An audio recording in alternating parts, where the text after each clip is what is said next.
Hi, I'm Dennis Rodkin. I write the Deal Estate column for Chicago Magazine, and this is DEQs, where I answer readers' real estate questions. Ryan in Printers Row asks, I think there's a lot of hype in the media coverage of real estate reminiscent of 2010. I plugged some data into a graphing app and found there appears to be a slowly growing gap between list prices and sale prices in Printers Row.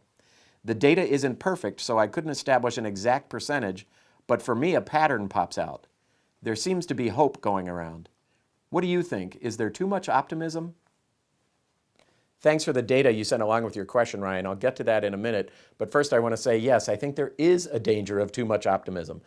Optimism is a good thing, not dangerous. But right now, too much of it threatens a fragile recovery or the beginnings of a recovery that we have.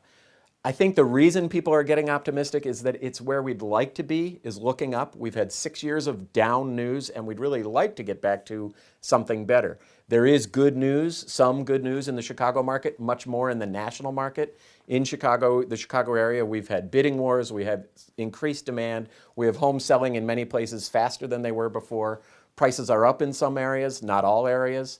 So sellers are happy. They may be able to move, may be able to afford to move better than they could as of recently.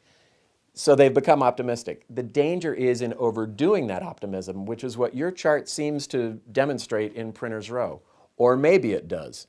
Your data show that from January to April, the gap between list prices and ultimate sale prices in the category you were looking at in Printers Row grew. At the beginning of the year, it was 7%. By the end of your study period, it was 10%, meaning that people were asking more, significantly more than they were getting. They were optimistically, possibly trying to pull prices up by asking more, responding to some of those positive signals. So I looked at your data from another direction. How much did list prices change and how much did sale prices change? Your data is a small set, but when we look at the period from January to April, we see that list prices went up at only about 2/3 the rate that sale prices went up. That's probably a good thing. It would be good news if sellers are following an actual price increase, not trying to push one, not trying to create one by asking more.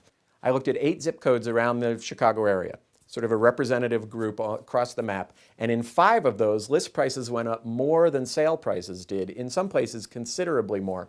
Those would be places where optimism may be getting ahead of the market. People are saying, yeah, I can ask more now because things are getting better, and I may not be being realistic about that. Those 5 places were Rogers Park, North Center, Highland Park, Skokie, and Elmhurst.